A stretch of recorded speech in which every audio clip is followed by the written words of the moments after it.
વિદ્યાર્થી મિત્રો, મન હોય ને તો માંડવે જવાય, મન હોય તો માંડવે જવાય, મન ના હોય ને તો તમે ગમે તે કામ કરો એ કામ તમારું સક્સેસ જાય જ નહીં.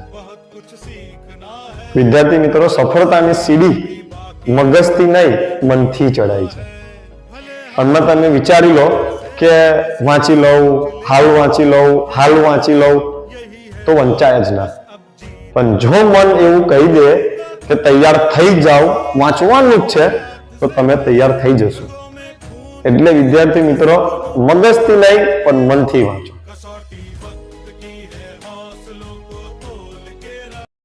यही है जिद, यही है रार, बस अब जीतना है. लिखूं